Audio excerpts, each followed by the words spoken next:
साल 1939 के किसी महीने की बात है। बिहार के समस्तीपुर के कृष्णा टॉकीज के कैंपस के आसपास कुछ स्कूली बच्चे एक मार्च निकाल रहे थे। इस मार्च का लीडर 7वीं क्लास में पढ़ने वाला बच्चा था। इन्हीं बच्चों का साथी संगी था। मार्च में देश की आज़ादी के पक्ष में बच्चों ने नारेबाजी की। थोड़ी दूर तक चलने के बाद वो सभी लड़के कृष्णा टॉकीज के कैंपस में ही जमा हो गए। वहां एक चौकी थी जिस पर एक कुर्सी लगी हुई थी। उस कुर्सी पर तब के बड़े कांग्रेसी नेता रामनंदन मिश्रा बैठे थे। मिश्रा जी के सामने मार्च को लीड करने वाले बच्चे ने भाषण दिया, धारा प्रवाह भाषण दिया। रामनंदन मिश्रा बच्चे की काबिलियत से खासे प्रभावित हुए और जब बच्चा अपना भाषण खत्म करके जाने लगा तो उन्होंने अपने पास बुलाया और नाम पूछा। लड़के ने जवाब दिया, कपूरी ठाकुर। रामनंदन मिश्रा बच्चे की मासूमियत पर हौले से मुस्कुराए और बोले, तुम कपूरी नहीं कर्पूरी हो जिसकी सुगंध हर तरफ फैलती है। समय के साथ रामनंदन मिश्रा की कही बात सही साबित हुई और कर्पूरी ठाकुर की राजनीति और उनके जीवन की खुशबू हर तरफ फैली। कर्पूरी ठाकुर न सिर्फ बिहार बल्कि देश के एक अनूठे नेता थे। बिहार के पूर्व मुख्यमंत्री कर्पूरी ठाकुर को उनकी 100वीं जयंती से ठीक एक दिन पहले मंगलवार को मरणोपरांत भारत रत्न देने की घोषणा की गई। कर्पूरी ठाकुर जी को भारत रत्न भी प्रदान किया गया।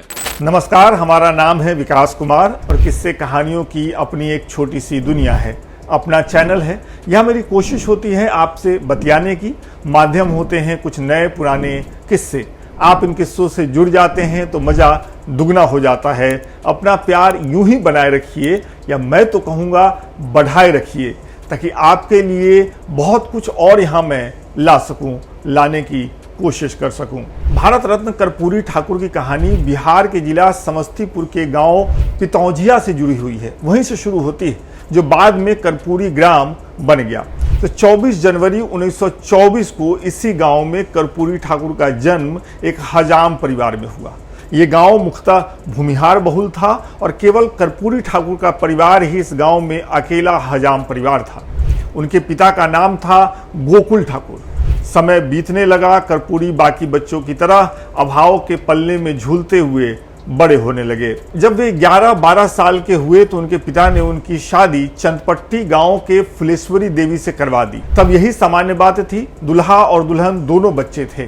तब गौना वाला भी सीन था। पत्रकार संतोष सिंह अपनी किताब में लिखते हैं कि शादी के बाद भी कर्पूरी पढ़ते रहे और अपने परिवार में बोल दिया कि वो अपनी पत्नी को तभी लाएंगे, अपने बच्चे को तभी जन्म देंगे जब देश आजाद होगा। तब इस उम्र में इस साफ दृष्टि का होना बड़ी बात तो कही ही जाएगी। खैर, किताबों के पन्नों में छपे शब्द बताते हैं कि जब कर्पूरी 7वीं-8वीं में पढ़ते थे तब उनके गाँव में एक मास्टर साहब आते थे, गांव के ऊंची जाति के संपन्न परिवारों को ट्यूशन पढ़ाने। छात्र कर्पूरी भी मास्टर साहब से ट्यूशन पढ़ना चाह रहे थे, लेकिन तब न उनके पिता के पास फीस देने लायक पैसे थे और ना ही मास्टर साहब एक हजाम परिवार के बच्चे को पढ़ाने के लिए बहुत उत्साहित थे। वो थोड़े झिझक रहे थे। खासकर ऊंची जाति के बच्चों के साथ उनको पढ़ाना उन्हें मुनासिब नहीं लग रहा था। लेकिन मास्टर साहब की ये झिझक खत्म हुई और उन्होंने अपने तेज दिमाग से एक तरकीब निकाली। उन्होंने छात्र कर्पूरी ठाकुर से कहा कि जब भी ट्यूशन की क्लास लगे तो तुम आसपास कहीं छिप के बैठ जाना और मैं जोर जोर से हर चीज बोल करके पढ़ाऊंगा ताकि तुम्हें भी सब कुछ सुनाई देता रहे और ऐसे तुम मेरे ट्यूशन का फायदा उठा सकते हो, मेरे ट्यूशन में पढ़ सकते हो। इतना ही नहीं, कर्पूरी ठाकुर के पिता तब कई बार स्कूल पहुंच जाते थे और मास्टर साहब लोग से कहते थे कि उनके बेटे को जाने दिया जाए। वो चाहते थे कि कर्पूरी पढ़ाई लिखाई छोड़कर उनके पारंपरिक पेशे में उनका हाथ बटाए, लेकिन तब स्कूल के मास्टर साहब लोगों ने कर्पूरी को नहीं जाने दिया और वो मैट्रिक पास कर गए। जब वो मैट्रिक पास किए तो उनके पिता ने गांव के जमींदार के पास उनको लेकर के गए। बहुत खुशी से उन्होंने बेटे के मैट्रिक पास होने की खबर जमींदार साहब को सुनाई। खबर सुनने के बाद जमींदार साहब ने लड़के से कहा कि वो जरा उनके पैरों की मालिश कर दे। बीतते वक्त के साथ देश में आजादी की लड़ाई पैनी हो रही थी। गांव गांव में संगठन बन रहे थे, नारेबाजी हो रही थी, मार्च निकल रहे थे। ऐसे वक्त में युवा कर्पूरी ठाकुर सीन से कैसे गायब रहते? तो साल आया 1938। कर्पूरी ठाकुर ने अपने गांव में नवयुवक संघ बनाया। संग गांव में एक लाइब्रेरी चलाने लगा। दरभंगा के सीएम कॉलेज से 12वीं करने के बाद वो अंडर ग्रेजुएट की पढ़ाई के लिए नाम लिखा चुके थे। तभी देश में भारत छोड़ो आंदोलन की गूंज उठनी शुरू हुई। गांधी की हुंकार पर तब देश भर के बहुत से छात्रों ने अपनी पढ़ाई बीच में छोड़ दी थी और वह आंदोलन में कूद गए थे, आंदोलन का हिस्सा बन गए थे। युवा कर्पूरी ठाकुर ने भी ऐसा ही किया और आंदोलन में कूद गए। इसी दौरान उनकी मुलाकात जयप्रकाश नारायण से हुई, जेपी से हुई, और इसी दौर में उन्होंने कुछ पंक्तियां लिखी जो तब जितना जिंदा महसूस होती थी आज भी उतनी ही ताजी महसूस होती हैं। हम सोए वतन को जगाने चले हैं, हम मुर्दा दिलों को जलाने चले हैं। गरीबों को रोटी न देती हुकूमत, जालिमों से लोहा बजाने चले हैं। आंदोलन के दौरान 1943 में वो गिरफ्तार हुए। 2 साल बाद 1945 में जेल से बाहर आए और आते ही दरभंगा जिले में सोशलिस्ट कांग्रेस पार्टी के महामंत्री बन गए। सोशलिस्ट कांग्रेस पार्टी तब कांग्रेस के भीतर ही समाजवादी विचारों को आगे बढ़ाने वाला एक संगठन था। वर्ष 1948 आया, सोशलिस्ट कांग्रेस पार्टी के नाम से कांग्रेस बाहर निकल गया तो नई पार्टी बनी, उसका नाम हुआ सोशलिस्ट पार्टी। सोशलिस्ट पार्टी का यहाँ जन्म हुआ। जयप्रकाश नारायण, आचार्य नरेंद्र देव, राम मनोहर लोहिया इसके पोस्टर बॉय थे, यानी यही इस पार्टी के तब बड़े नेता थे। कर्पूरी इस नई पार्टी में राज्य मंत्री बन गए और समस्तीपुर दरभंगा के इलाके में अपनी पार्टी का जनाधार मजबूत करने के लिए दिन रात काम करने लगे। जब तक देश को आजादी मिली तब तक बिहार के इस इलाके में कर्पूरी ठाकुर प्रसिद्धि पा चुके थे बतौर नेता। आजाद देश में पहले लोकसभा चुनाव और बिहार में पहले विधानसभा का चुनाव का बिगुल बजा साल था 1952।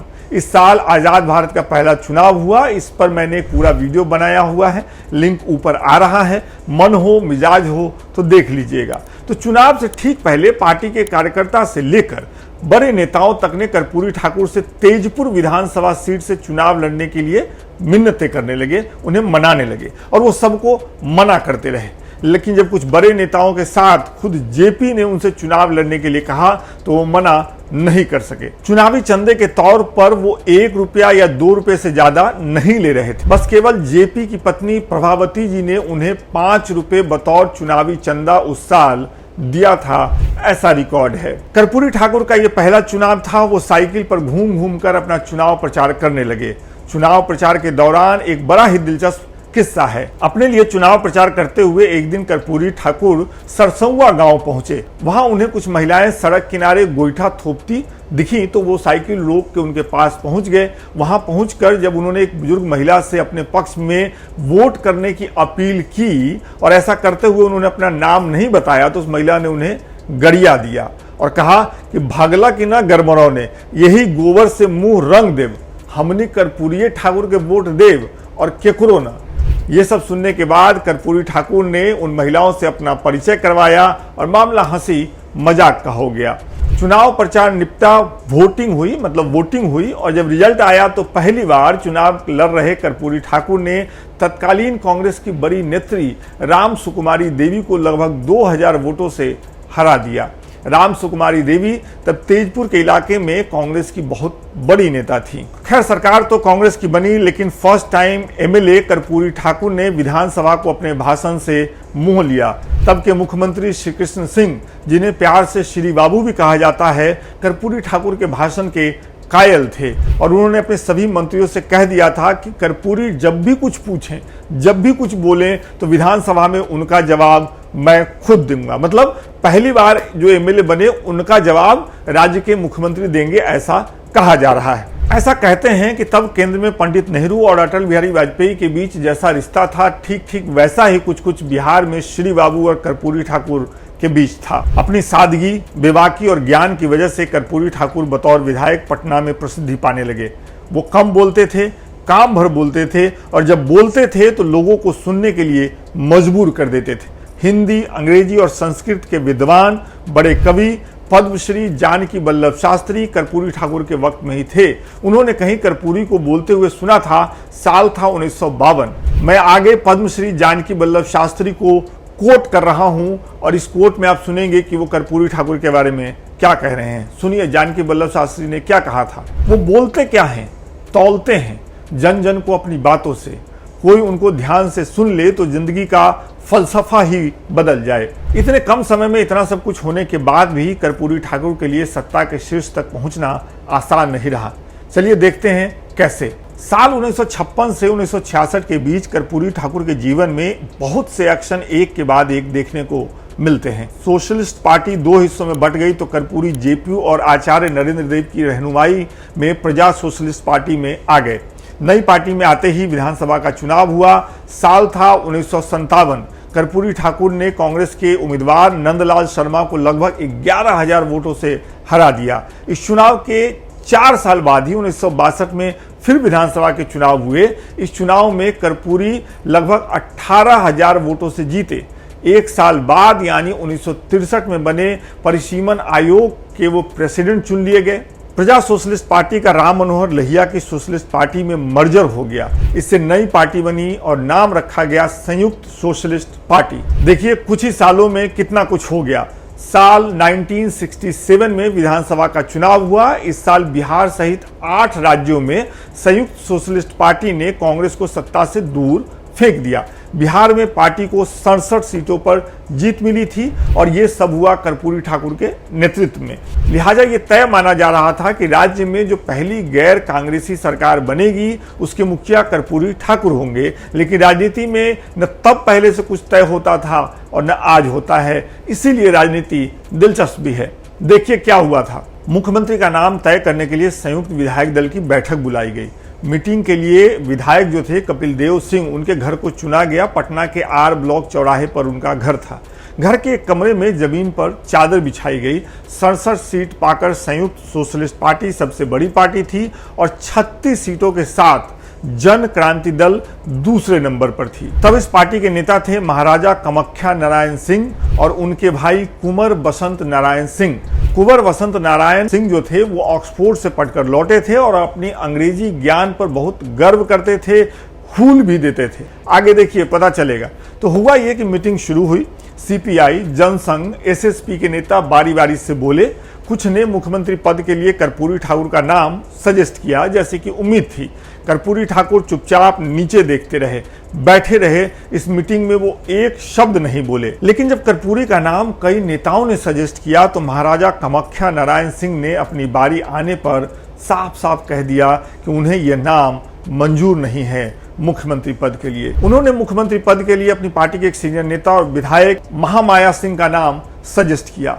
बाकी पार्टी के नेता तैयार हो गए क्योंकि वो इस लड़ाई में पड़कर राज्य की पहली गैर कांग्रेसी सरकार बनाने का मौका हाथ से नहीं जाने देना चाहते हैं। इस सब के बीच ऑक्सफोर्ड से पढ़ के लौटे बसंत नारायण सिंह बोल रहे थे। सामने से किसी ने टोक दिया तो झट से बोले, do you follow my English.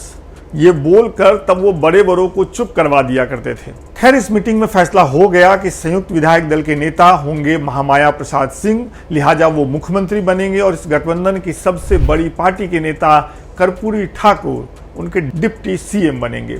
अब आप एक बात समझ लीजिए कि इस चुनाव में कांग्रेस को सत्ता से हटाने के लिए एसएसपी, जनसंघ, सीपीआई, जन क्रांति दल और प्रजा सोशलिस्ट पार्टी मिलकर के चुनाव लड़ी थी या चुनाव लड़ने के बाद मिली थी और अब सरकार बनाने का वो फैसला ले रहे थे। सरकार तो बन गई लेकिन एक साल के भीतर ही सरकार गिर भी गई। लेकिन सत्ता के इस एक साल में मुख्यमंत्री से ज्यादा डिप्टी सीएम मतलब उप मुख्यमंत्री के काम की तारीफ हुई। एक वजह जो साफ दिखती है, इस एक साल के सरकार के दौरान कर्पूरी ठाकुर ने मैट्रिक की परीक्षा में अंग्रेजी में पास होने की बाध्यता को खत्म कर दिया। ये बड़ा फैसला था इस लिहाज से कि मैट्रिक पास करने के बाद ही या तो आगे पढ़ा जा सकता है या कोई नौकरी लग सकती है। और गांव देहात के बहुत से लड़के लड़कियां अक्सर अंग्रेजी में पिछड़ जाते थे जिसकी वजह से उनका मैट्रिक का रिजल्ट रुक जाता था। और इस कड़वी सच्चाई को कर्पूरी ठाकुर अच्छे से समझते थे। कुछ लोग कहते थे कि उनकी अपनी अंग्रेजी खराब थी, लेकिन सही बात नहीं है। कर्पूरी ठाकुर की अंग्रेजी बहुत ही अच्छी थी। इवन जो आईएएस उनके सामने फाइल लाते थे उसको भी वो ठीक करते थे। इस एक फैसले से आने वाले दिनों में बहुत बड़ा फर्क पड़ा। जब कर्पूरी ठाकुर डिप्टी सीएम थे तब उन्हें पता चला कि राज्य सचिवालय के लिफ्ट का जो गेट है केवल सरकारी बाबुओं के लिए खुलता है, बड़े अधिकारियों के लिए खुलता है। उन्होंने इस लिफ्ट को सभी स्तर के कर्मचारियों के लिए खुलवा दिया, खास तौर पे जो सबसे निचले तबके के कर्मचारी थे उनके लिए खुलवा दिया। 22 दिसंबर 1970 ये वो तारीख है जब कर्पूरी ठाकुर पहली दफा बिहार के मुख्यमंत्री बने। उनका कार्यकाल लगभग 5 महीनों का ही रहा। 2 जून 1971 को उनकी सरकार गिर गई, लेकिन इन 5 महीनों की सरकार में एक बड़ा काम किया उन्होंने। तब बिहार में नदी पार करने के लिए, चाहे नदी सूखी हो या उसमें पानी हो, उसको पार करने के लिए टैक्स देना पड़ता था। मतलब नदी पर पुल तो होते नहीं थे, लिहाजा अगर कोई नदी नाव से पार करता है, स्टीमर से पार करता है और ये नदी सूखी हुई है तो चल के पार करता है, तब उसे ठेकेदारों को टैक्स देना पड़ता था। नई दुल्हन से लेकर एक मछली बेचने वाले सबको ये टैक्स देना पड़ता था। खुद कर्पूरी ठाकुर भी कई बार ये टैक्स देकर ही नदी पार कर पाए थे। तो जैसे ही वो मुख्यमंत्री बने उन्होंने सबसे पहले ये सिस्टम खत्म करवा दिया। मुझे तो पहली बार पता चला है कि ऐसा कोई सिस्टम था बिहार में। किसानों को बड़ी राहत देते हुए उन्होंने गैर लाभकारी जमीन पर मालगुजारी टैक्स को बंद कर दिया। उस दौर में समाज में उन्हें कहीं अंतरजातीय विवाह की खबर मिलती तो वो उसमें पहुंच जाते। वो समाज में एक तरह का बदलाव चाहते थे। बिहार में जो आज दबे पिछड़ों की सत्ता में हिस्सेदारी मिली हुई है, उसकी भूमिका कर्पूरी ठाकुर ने तब बनानी शुरू कर दी थी। जब कर्पूरी ठाकुर मुख्यमंत्री बने, मुख्यमंत्री के पद पे बैठे, उस समय का एक किस्सा है, सुनते जाइए। जब वो मुख्यमंत्री बने तब उनके पिता गांव में हजाम का काम करते थे। एक दिन क्या हुआ कि उनकी तबीयत ठीक नहीं थी, इसलिए वो गांव के एक जमींदार के यहाँ बाल दाढ़ी करने नहीं गए। जमींदार साहब ने संदेश भिजवाया था। जमींदार को लगा कि बेटा सीएम बन गया है, इसलिए वो नहीं आए। ठाकुर जी नहीं आए। फिर क्या था, जमींदार के लठैत पहुंच गए कर्पूरी ठाकुर के पिता के घर और घर को अस्त व्यस्त कर दिया और उनके पिता के साथ मारपीट भी की। समझिए ये सब सिटिंग सीएम के पिता के साथ हुआ था। हड़कंप मच गया। एसपी से लेकर डीएम तक के हाथ पांव ठंडे पड़ गए, हाथ पांव फूल गए। जमींदार और उनके लोगों को पकड़ करके हाजत में डाल दिया गया। उनके साथ 3rd डिग्री भी किया गया, ऐसी जानकारी है। उनको मारा पीटा। जब इस बात की जानकारी सीएम साहब को हुई तो उन्होंने डीएम से बात की और मामले में एफआईआर दर्ज न करवाने की बात कही। ये सुन के डीएम हैरान हो गया। उसने फिर सीएम से कहा, गलत संदेश जाएगा सर, हम ऐसे कैसे बर्दाश्त कर सकते हैं। आखिरकार सीएम के पिता के साथ ऐसा हुआ है। तब सीएम साहब ने बहुत आराम से कहा, डीएम साहब आप एक सीएम के पिता को बचा लेंगे या उसके पीटने वालों को जेल भेज देंगे, सजा दिलवा देंगे, लेकिन राज्य के दूसरे ऐसे बापों का क्या होगा जो इन्हीं वजहों से पीटे जा रहे हैं, मार खा रहे हैं और प्रशासन को उनकी जानकारी तक नहीं है। ये स्लो प्रोसेस है, समय के साथ ही सुधरेगा, आप रहने दीजिए। तो ये कर्पूरी ठाकुर के जीवन का एक ही हिस्सा है, एक छोटा सा पक्ष है जो मैं आपको सुनवा पाया हूं। कई कहानियां हैं, कई किस्से हैं। अगर आपको यहां तक मजा आया है तो कमेंट करके बताइए। हम कोशिश करेंगे कि इसका पार्ट 2 भी बनाए, पार्ट 3 भी बनाए। और जब तक कहानियां हैं तब तक कहते रहें, तब तक आप सुनते रहें। इस वीडियो में फिलहाल इतना ही। बहुत बहुत शुक्रिया।